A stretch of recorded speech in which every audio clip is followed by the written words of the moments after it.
Hey everyone, it's me, Celeste. Sorry I didn't post yesterday because I got busy with hanging out with my boyfriend and whatnot. So I totally forgot. But I'm gonna post today, and this one is called I told my dad to never speak to me again the day my son died. Hello there. Hello, here is my current dilemma. I, a 30-year-old female, my dad, a 57-year-old male, invited for Christmas this year. And usually this has not been a problem for us to attend since he only lived 1 hour away. But he just bought a new house, which is 3 hours away by car, which turns out to be a bit of an issue for us for the following reason. We have a 15-month-old son, and last time we visited my dad for a day trip, my son was inconsolable the entire way, just wanted to get out of his car seat. This means another 6 hours to look forward to driving back and forward to my dad's house, and just thinking about that makes me stressed out for my son.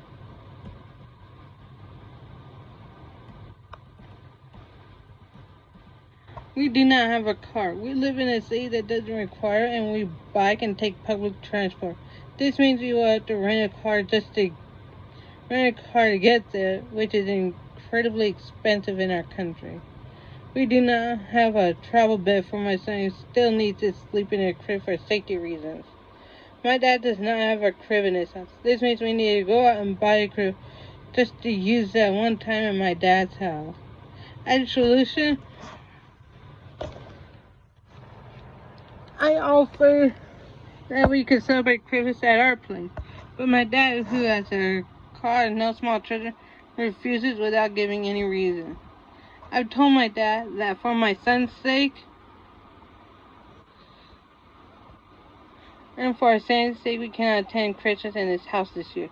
This is up to him very to claim that I'm keeping his grandchild from him, and that families should stay together at Christmas. Just for info, in my country, Christmas and opening presents is in the evening, which is why we would have to stay for the night. Background post 2. 3.5 months later. Title: Am I the asshole for giving my parents' reaction to me being sexually abused as a child? What the?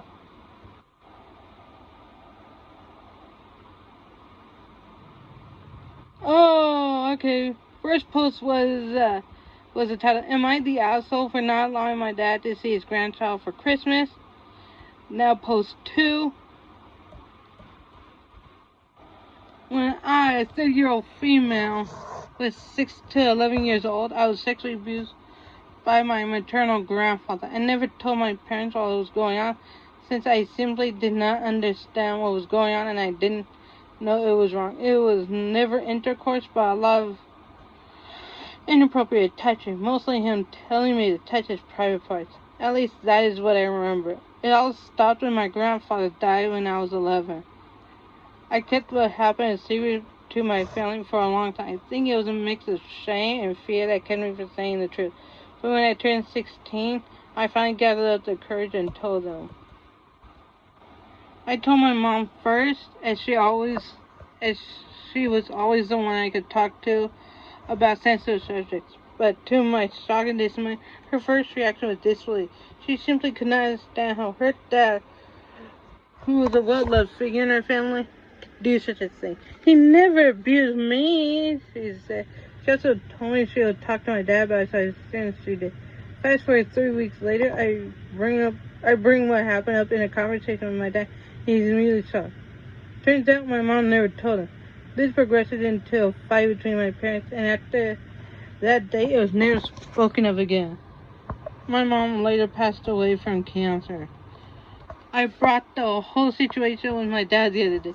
I told him that I was disappointed in them as parents and how I felt as if they failed me. I told him that if this was my child, I would at least talk talked to them and most likely gotten a therapist involved.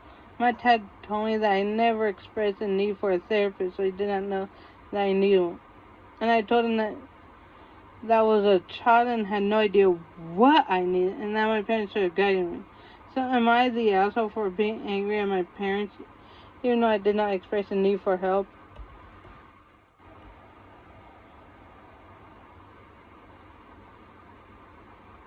Original post, August 16th, 2025.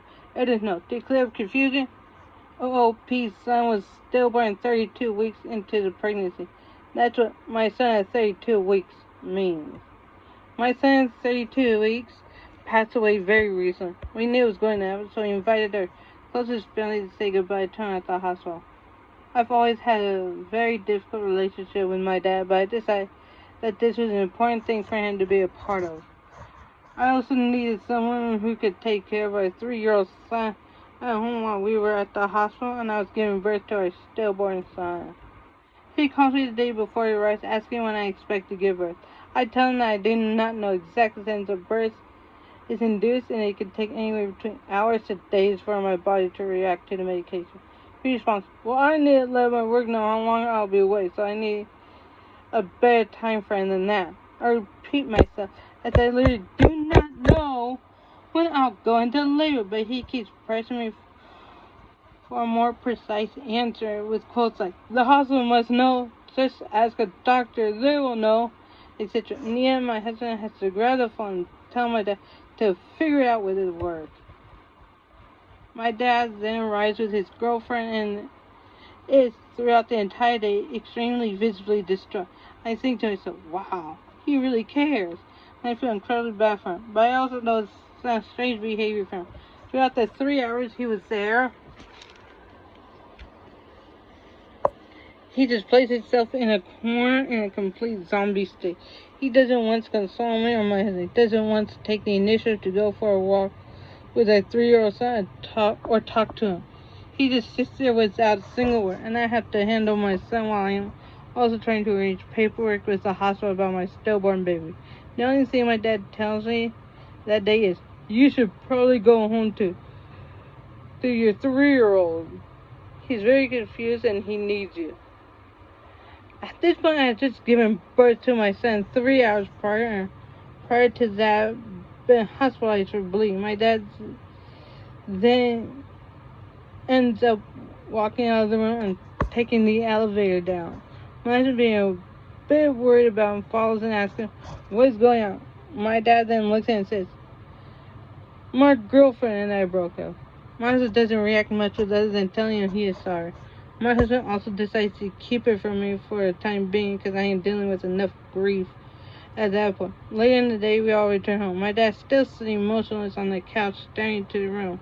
His girlfriend gets up to use the bathroom, and he then turns to me with tears in his eyes and drops the bomb on me as well.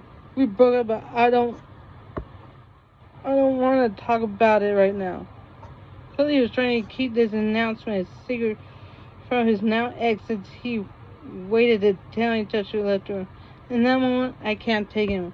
I glare at him and tell him, I cannot handle this right now, and I think you need to leave. Don't contact me. I needed my dad that day. My mom passed away some time ago, and my husband's parents live halfway across the world. I needed my dad more than I had ever needed him, and instead of embracing me, telling me he loves me, telling me he loves our son, comforting me, he is lost in his own grief over his fucking breakup. I don't even know if a single tear that day was shed for my son. At the same time, I can't but feel bad for him. But couldn't he have waited a couple of days to tell me about this? Why did I need to know on that day? I'm probably just a butthole. I really don't know, but I need to vent it out.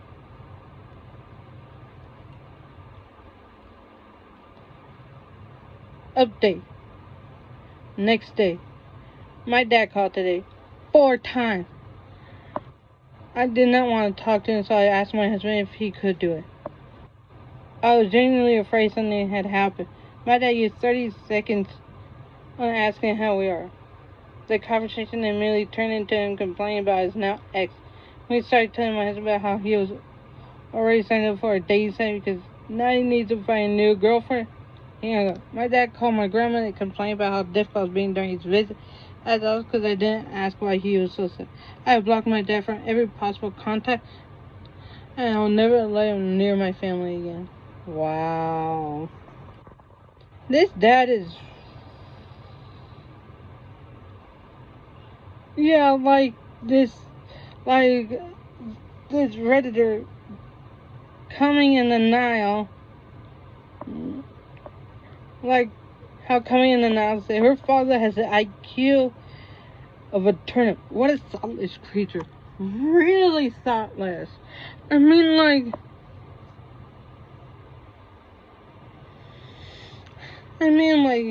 oh, Pete just had to give birth to a stillborn baby.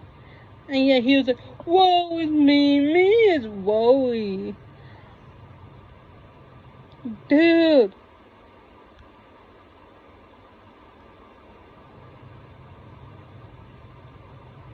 Your daughter just gave birth to a stillborn. And you want her to feel bad for you? You should feel bad for her.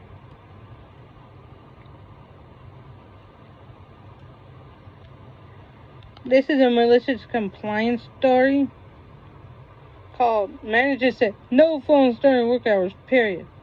So I stopped answering his calls. I work IT support for a medium-sized company. We've always been allowed to have our phones at our desk. Sometimes family emergencies happen, doctors call back, whatever. As long as we weren't scrolling social media all day, nobody cared. New manager comes in last month, sees one person taking it and loses it, sends out an email. Effective immediately. No personal phones during work hours. They must be left in your car locker. This means 9 to 5, no exception. Anyone caught with a phone will be written. Okay, sure, boss. The thing is, our manager works from home 3 days a week, and when server issues pop up after hours or on weekend, guess how he contacts us?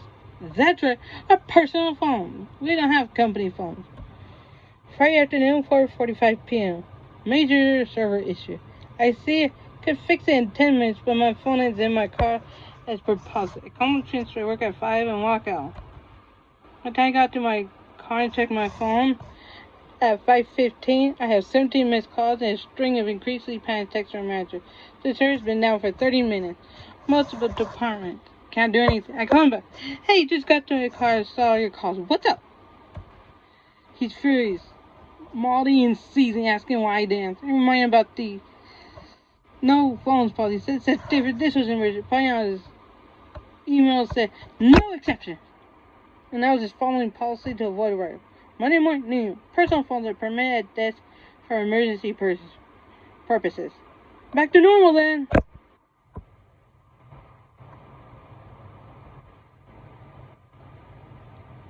Oh my god. Just like they said, if it ain't broke, don't fix it, man. I mean, what do people have to do?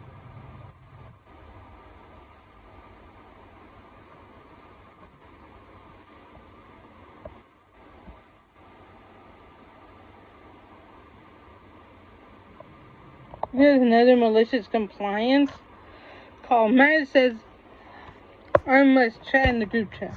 So I do, in every language but English. So I've been working remotely for almost 6 years now, but I recently joined a new company with a new team leader. I could tell right away this guy was freshly promoted. You know that vibe when someone's trying a little too hard to flex authority? Yeah, that. My job is to talk with clients. That's it. My team lead isn't even looped into those conversations. So honestly, I barely have any reason to chat with him day to day. Naturally, I don't really hop into the team group chat unless it's work related or someone tags me directly. Fast forward to my third monthly review. All my KPIs are perfect. However, my team lead docked my score because I wasn't engaging enough in the team chat. Apparently saying good morning and joining in on non-work Chatter was required to show team spirit, pointing out it's not in the metrics, how never has been, and in 6 years of remote work, I've never once been penalized for not spamming greetings in a chat box. It's fun. As long as you're on my team, you need to chat, even just a hello or a goodbye. Cue malicious compliance. Every morning I started posting good morning and every evening goodbye, but a different language every day. Monday, Korean. Tuesday, Spanish. Wednesday, Greek. You get the idea. At first, my league thought it was funny. Then the rest of the team joined in. But they were all using Google Translate. And well, let's just say a lot got lost in translation.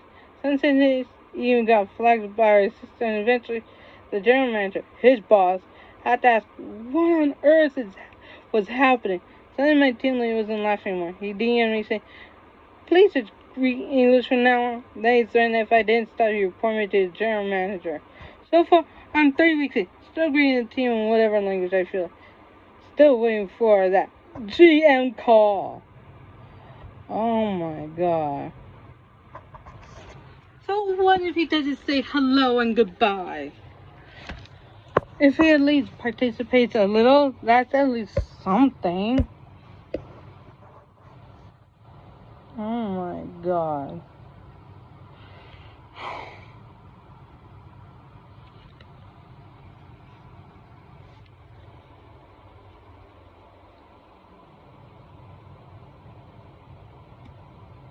Oh my god.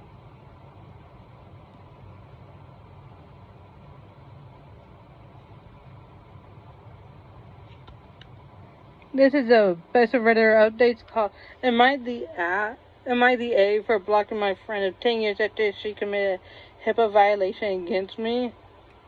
I, a 32-year-old female, blocked my longtime friend Alice, also a 23-year-old female, 10 years after she used her work computer to look up my health insurance information without my consent.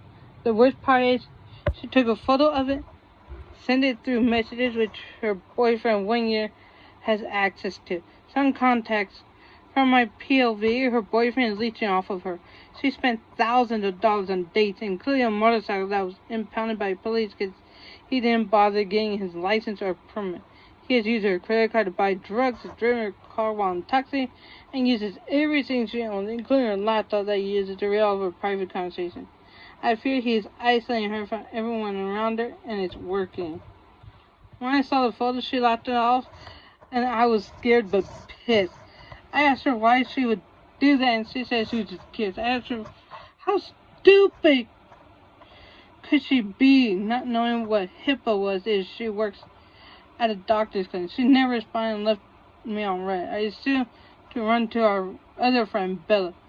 No real apology or accountability. After 2 weeks, I blocked her. I confided in Bella and Cassie about the situation. Cassie was incredibly understanding, not understanding what possessed Alice to do this.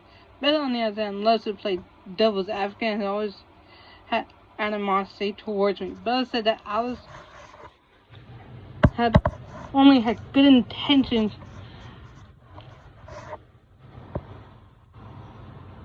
and that she was only being playful and trying to connect with me as a friend.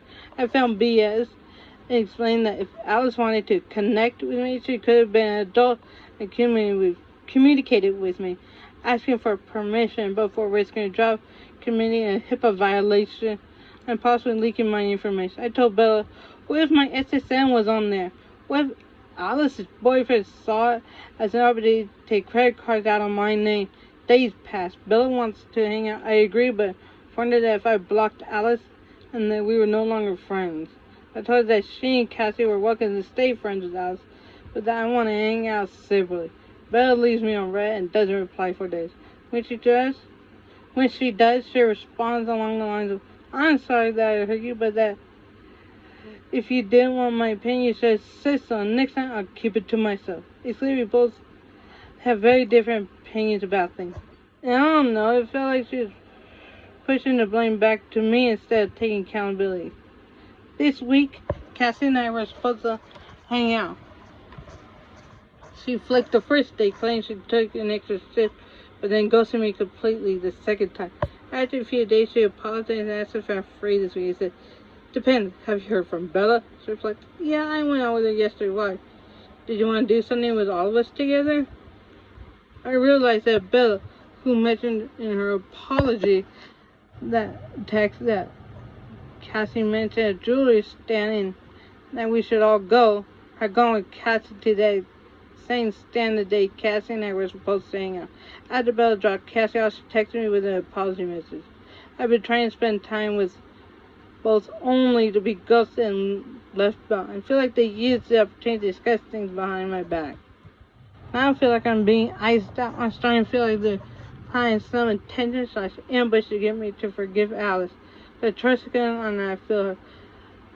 I've tried being honest, setting boundaries, but now I'm wondering if I'm being excluded for standing up for myself. Now I'm wondering, am I the butt for blogging Alice over this? Will I be the butt if I distance myself from Bella and Cassie too? Any thoughts? Update. A bit over 1 month later. I apologize for taking so long, but I have an update. Also, sorry in advance for a long post. A quick recap of my original post with Nina. My best friend 10 years A is now Alice. Used her work computer to blah blah blah blah blah blah blah blah blah blah. There was a lot of questions, so here's some clarification. Update will be down below. Why did she look up my information and take a photo? I've been dealing with health issues that are progressively getting worse. I have no answers and had no decent doctor. I think she took it upon herself to try and help by looking at my health insurance information. When I asked why she texted, she was curious. I know she had good intentions, but I never gave her permission to look at my info or take a photo. If Alice had just asked me, I would have said no, since I didn't want to jeopardize her job. But also, she would have only asked me. I would have just let her know that I had already found a new doctor. And did she send a photo to? As far as I know, just me.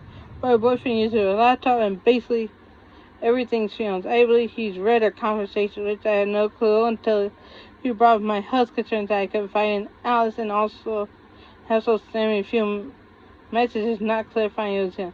So there's a very real possibility he saw the photo. More info. My assistant was not in the photo. I only said, what if it was? If it was, it would have been more serious. My name, address, birthday, and health insurance information was on there. Now for the update. After posting, I filed an official HIPAA complaint through the OCR website after many comments suggested. I also reflected on this friend group, realized we all been drifting apart for some time now. Even before the incident, Alice and I were growing apart. Bella started showing more signs of animosity and resentment here and there. But Cassie, we were actually growing closer, so when she started ghosting me, I was left hurt and confused. Later, Bella sent me a text inviting me to a group hangout with some of her friends, including Casey, but not Alice. I assumed this was an intervention disguised as a hangout, or maybe meant things between Alice, but I can't be for sure. I replied that while I appreciated the thought, I was not comfortable hanging out and did not like how some things were handled, especially since Bella tried switching the blame to me when she texted me an apology beforehand. I just said that I needed space to reevaluate some things, but I told her to have fun and to stay safe. She replied, wishing me the best, but if I needed anything, she was going to be waiting for me while respecting my need for space. I haven't reached out since, but I've been thinking about it. Weeks passed and I was still stuck up on this situation. My sister-in-law got tired and finally asked me why I couldn't let it go. After taking some time to reflect on the reasons and my choices, I put my big girl pants on and made the decision to call. I called, got connected to the manager, explained what happened. I offered to email the screenshots, and because of the small size of the clinic, they had to create a complete new email so I could send everything. The next day, I received an email saying that the clinic would be starting the investigation days earlier than they initially said. Days passed, and I received a conclusion email giving me their thanks for having the courage to report on what they did. They put Alice on leave and reviewed the logs for several days. They brought her in for an HR meeting and decided on training Alice with some HIPAA training and are putting in measures so that this will never happen again. I said this was not the update many expected or hoped for. I did what many recommended, but the decision was ultimately up to the clinic. I hope this was a wake-up call for Alice. I haven't heard anything from Alice, Bella, and Cassie since. My thoughts are that Alice made a stupid and careless mistake that clearly costed her job and ended our friendship. She's always had the habit of making careless mistakes without thinking or caring about the consequences until they came. As for her boyfriend, I don't know him that well, but I've seen red flags he's presented in person from what Alice has told me. For I didn't tell her, she's the type to not make excuses about her relationship. Besides, I wouldn't be the first friend to drop her because of her boyfriend once she started dating her boyfriend. I also want to briefly say that when writing my original post, it was 4 a.m. and I was shaking with anxiety at the realization that I had just lost my closest friends of a decade. I regret how messy it sounded with more gossip and ranting than actual facts of what happened, and I apologize for that. I hope this update shows that I actually took time to process things and approach it with more maturity than my first one. Thank you everyone who responded to my original post with advice, support, and even criticism. I think the blunt comments calling me a doormat were the most helpful in helping me reflect about everything. I know it took me some time, but in the end I called and got some closure. I think this whole situation pushed me to improve myself for the better. Not just as a person, but to be a better friend to the future friends I'll meet. Thanks for reading, and at this moment it'll probably be my only update unless something significant happens. Wow.